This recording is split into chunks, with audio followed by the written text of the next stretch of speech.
recording.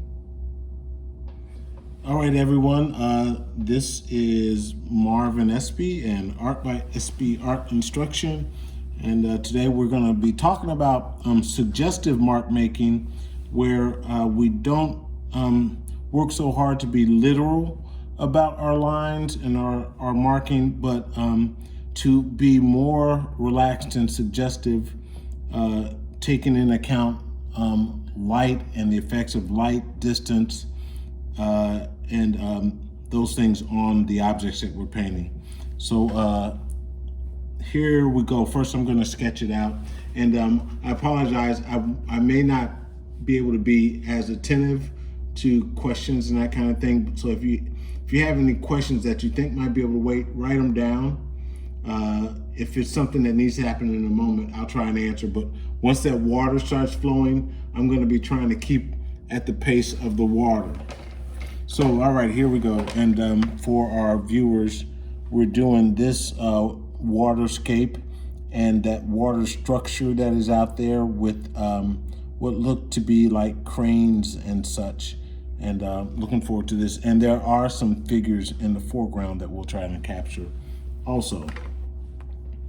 All right, so I'm first gonna draw out this scene.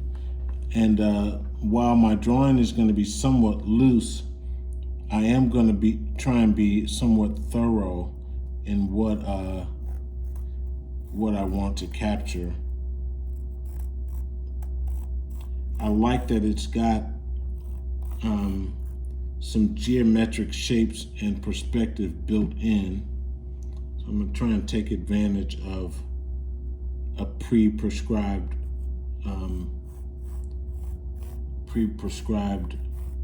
perspective. I like to start with the biggest shapes first, because that's gonna it's gonna dictate where I go. And notice when I have to make long lines, I don't try and master it in one fell swoop. I like to inch my way with the target in mind. I go inch by inch, and I can get, even though the line is loose, it's a relatively straight line from top to bottom, and you don't want your horizon line to ever be top heavy or tilted, because it skews the whole painting. And of course, I create the horizon line, and then I'm gonna put that content on there. And we've got some land over here and some structures.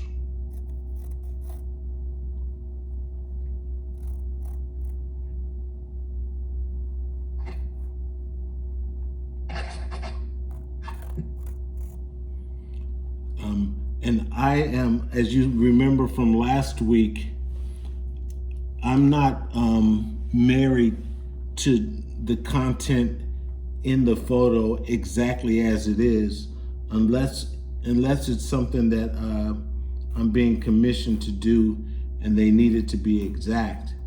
But if it's a painting that I'm doing for my own purposes, I edit that photo to my liking,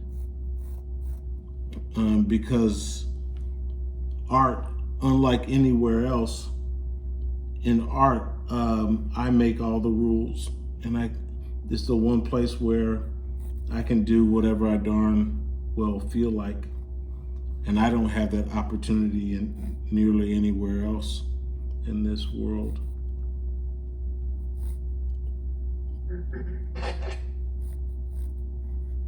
So again, there's a structure here, and I'm gonna rough it in, and there on this tower in the painting, there's this tower in the corner, and at the top of that tower there is a construction type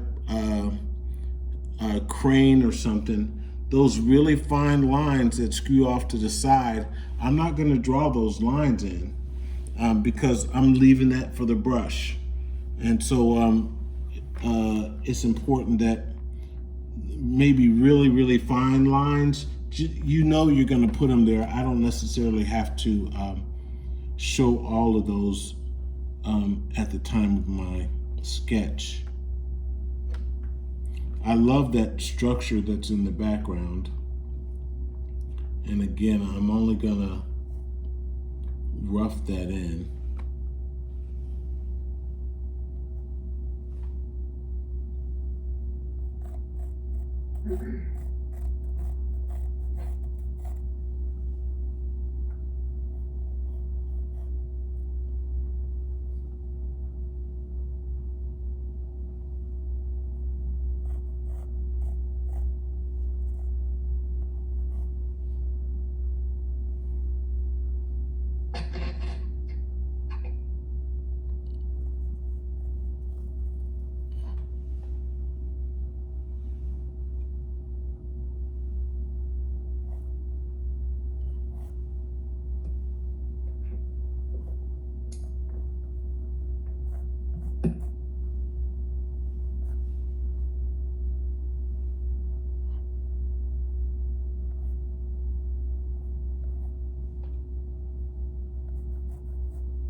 And if you're looking at that photo, those towers that appear at the top, look how rough I indicated those.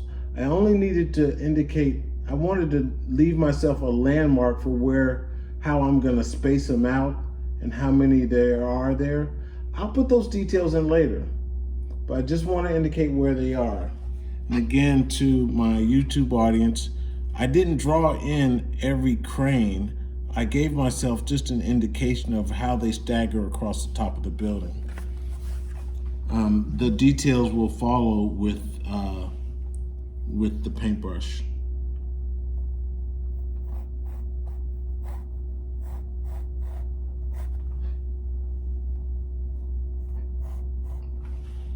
All right, and then there's this beach area.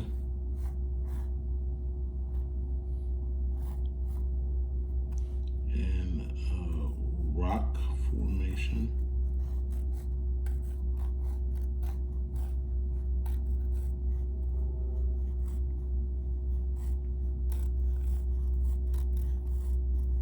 I'm being really loose with the rocks, but I still want to make beautiful lines, so I don't take away from that.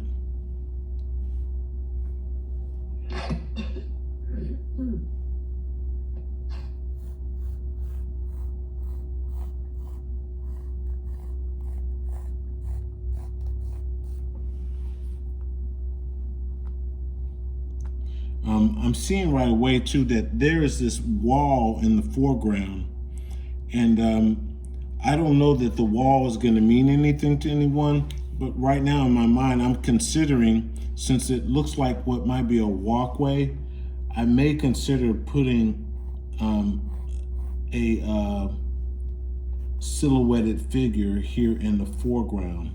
I'm going to think about that for a second as I move along. And then there's two figures on the beach. And something I noticed from some earlier works from last week, we have to be careful to make sure that the figures, proportion-wise, are the right proportion for where they appear in the photo. We don't want the figures, if there's a foreground, a background, and a middle ground. There's also what look like some floating devices. There are these floating devices in the water. I don't know exactly what they are.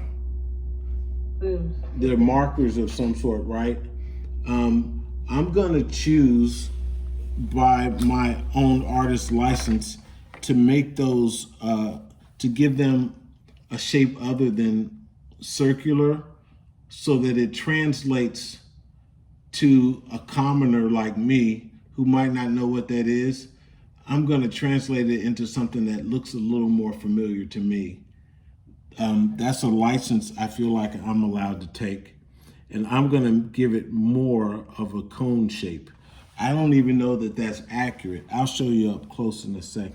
I don't know if there is a reason when or where or why it should be a cone shape, but that's more pleasing for my rookie eye. So the one further away is smaller. The one closer is slightly larger. I love these being there because they're going to be bright red, and that'll be a beautiful color on the final piece. I see on here that there's a water bottle and what looks like might be a backpack. I'm going to show those in the painting, but you'll be interested to see how I show them. And I did just make one other decision. So I see that there is a boat to the far left-hand corner of the painting. I think I'm going to bring that boat further into the painting so that it's not a sideline, but it is more of a feature. Let's see if I can. Sounds good. So, thank you. Thank you very much. In my best Elvis. Oh, thank you very much. Marvin, Yeah. you seem more like our age than your age. Help you imitate Elvis. Oh, thank you very much. My favorite song is Blue Christmas. Blue Christmas. Oh,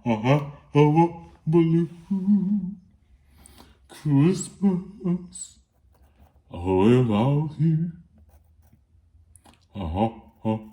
He's so pleased.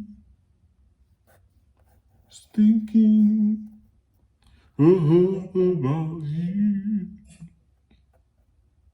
Me too.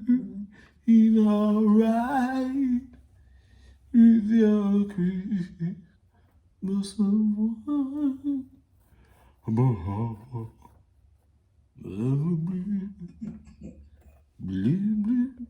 Christmas.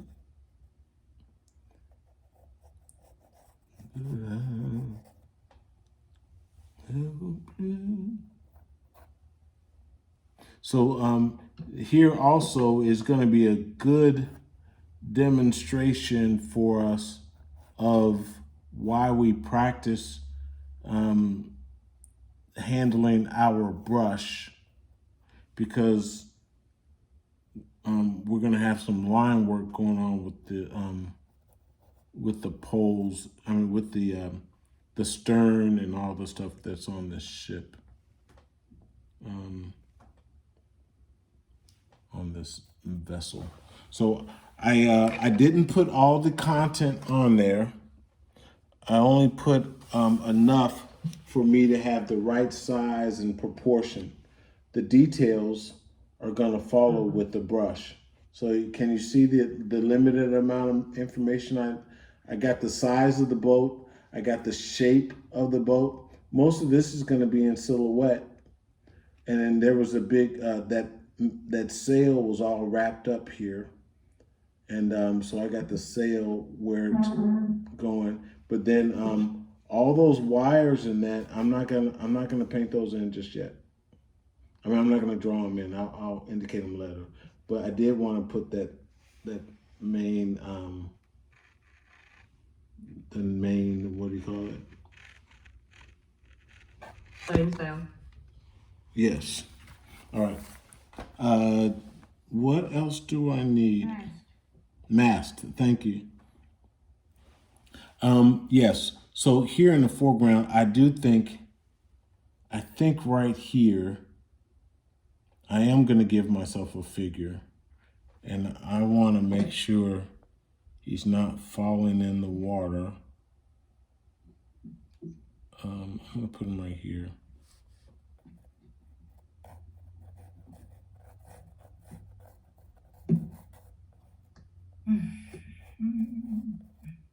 I got Elvis in your head.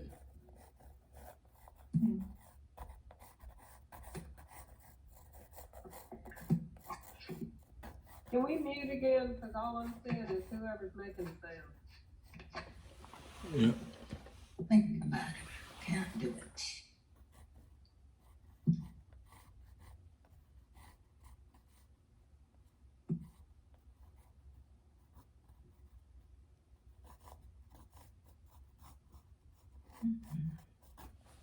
Okay. I added a figure.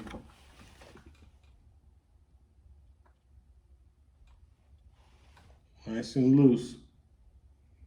I indicated the top and bottom, so I'll give him, his shirt will be some color and his bottom will be some other color.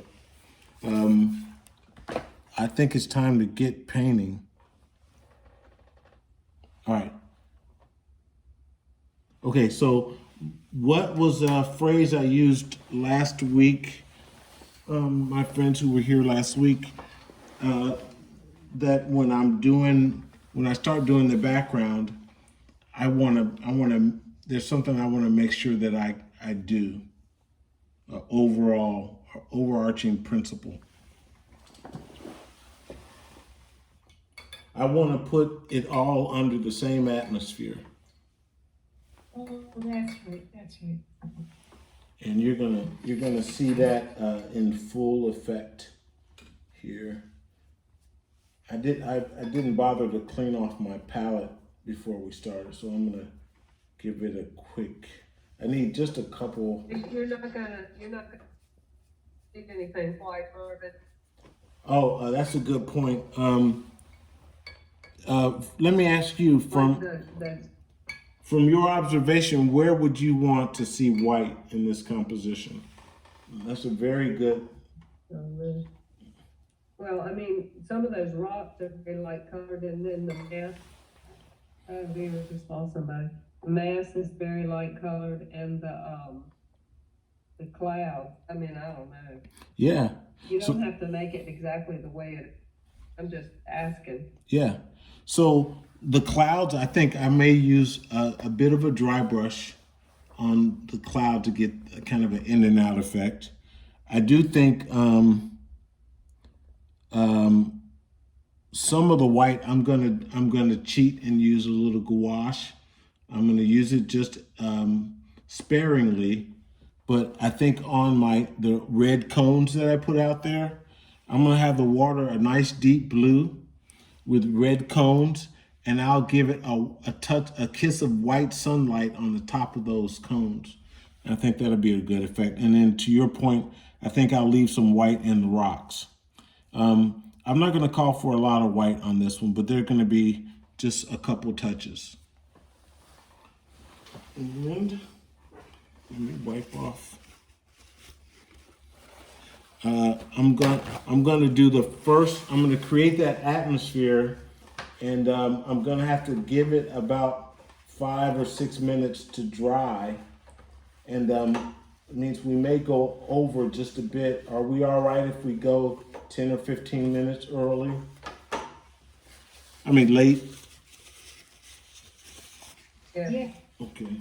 If I really want to make sure I get to see how you do those cones, so make sure we get to those. Yeah, and when I do my wash, I'm gonna make an effort to skip around those cones.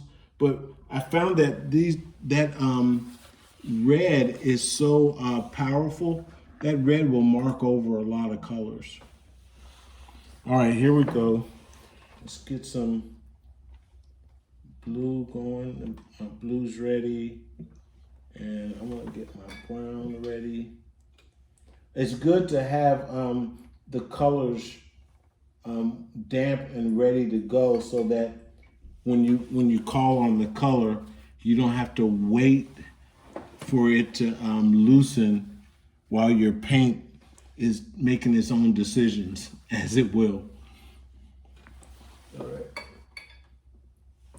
I'm gonna give. All right. I'm going in. This is the first marks for me are a little nerve-wracking. Is it like that for you guys? Definitely. My first few marks, I'm just a little. What are those marks? I'm. Are you using water? This is water, but you might have to save some of these questions because the race is on now, and I love you, and Okay.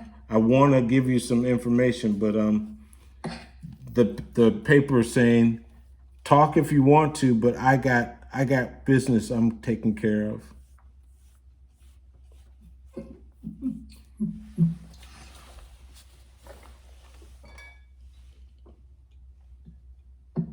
And I don't want to feel like I'm racing, but I just have to be aware of this of everything that's going on.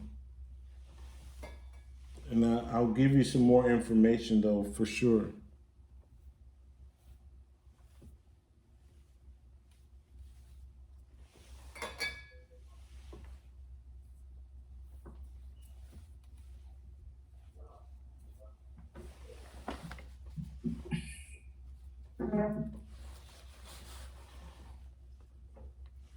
But I'll have a blue Christmas. Wah, wah, wah, wah, wah.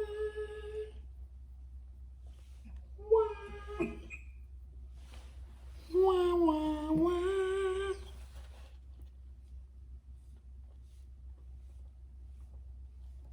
I'll be so blue.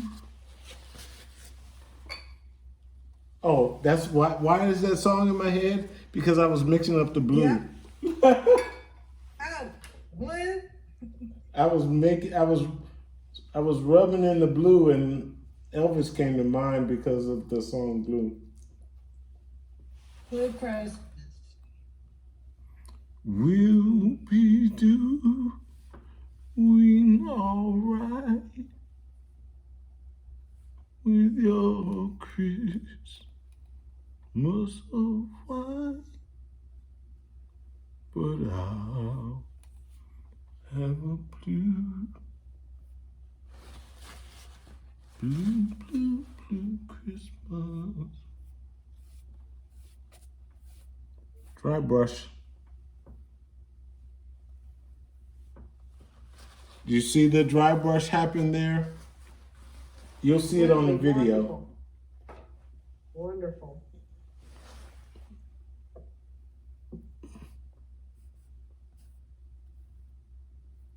A little more dry brush there.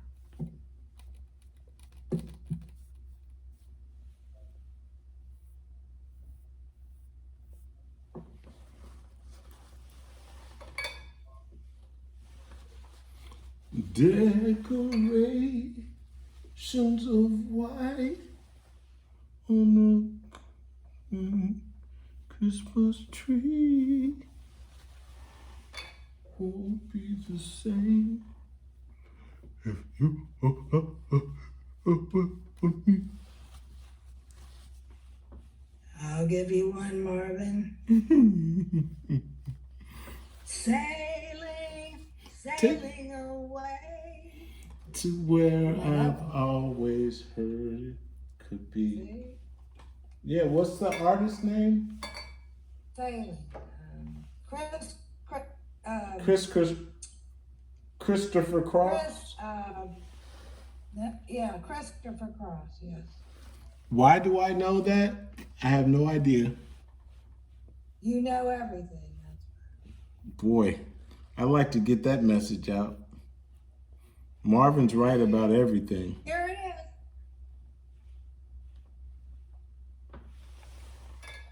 Catherine, I cannot see can't see Marvin when you're making the noise. It mutes out Marvin. So can we mute ourselves so I can see him? I just muted.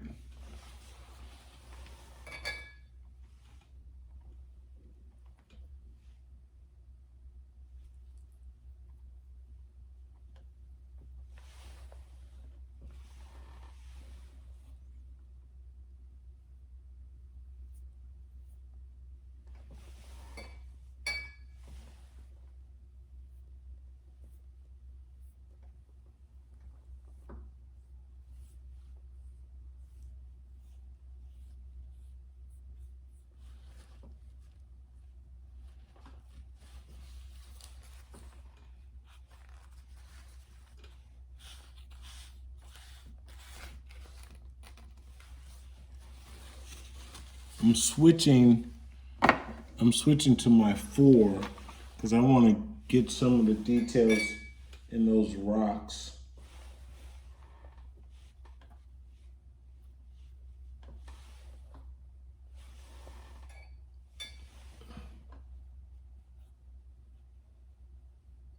As someone pointed out, I'm going to leave some white spaces here among some of these rocks.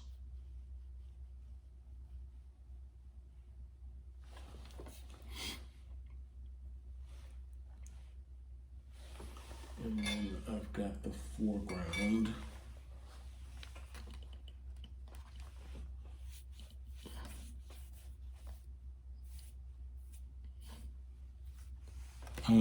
That's another, here is another indication of dry brush. I like that on the concrete surface. So you have it. All right, so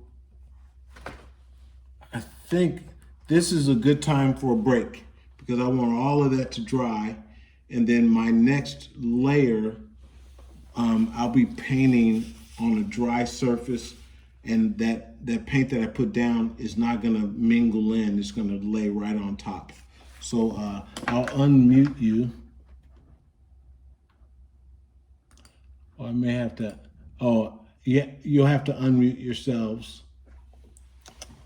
Take a quick break, I'll be right back. Okay.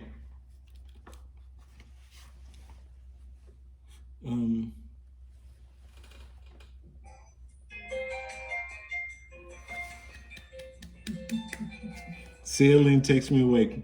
And it was Christopher Cross. This is not for me. And if the wind is right, I can sail away. Serenity.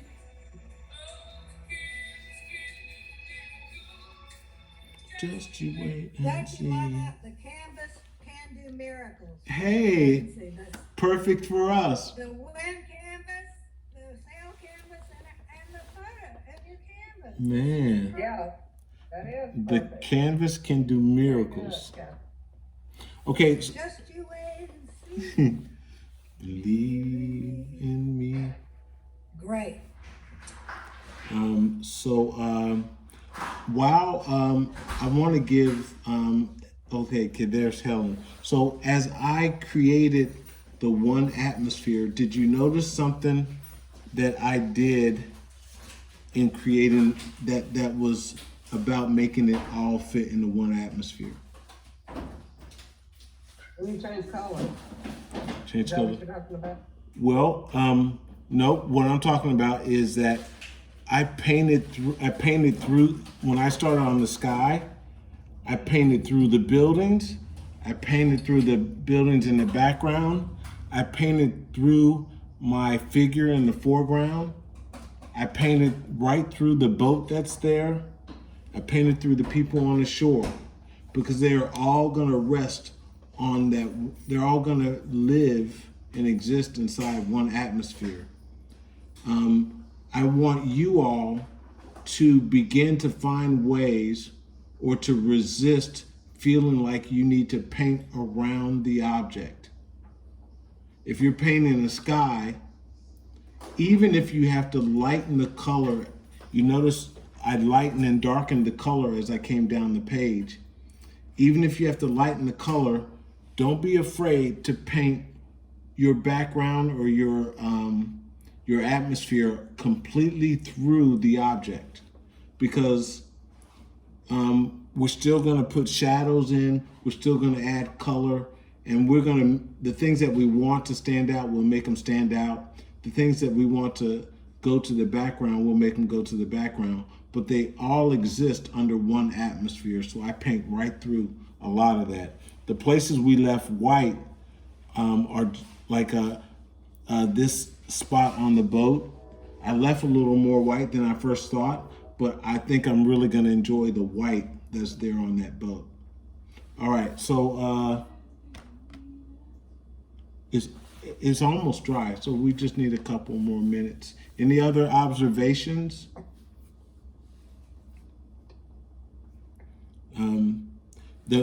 Doing that pencil outline, it didn't matter how rough that I roughed that figure in. We just needed to know where he's going to be, and I think the perspective we worked out in the beginning is taking care of itself, and I like that. I like the choice to put a figure there. I think it's less. I didn't want to put him in the center, and I didn't want him to be the primary subject, but we need something to keep in mind is when you're doing a painting, you have a lot of tools at your disposal for composition. So a figure is just a tool. So placing a figure in a certain place just allows you to add to the composition. That figure could just as easily be, it could be another boat. It could be a dog. It could be a tree. It could be a lamppost. Practice doing all these different items, because when you need to call on one, you can put it there for your purposes, for composition or for effect. Marvin, when you first, go ahead, Catherine. Could you post that particular thing right now on Van so we can see where that is? Yep, I'll take a pic. Start doing something else. I'm going to take a picture Thank you. because I am still filming and I don't want to turn off my camera, but I will take a picture with. Oh. I'll take a Yeah, picture. just take a picture. Yep. If I can get to it.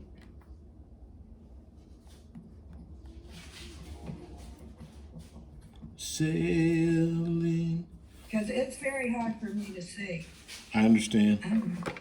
It's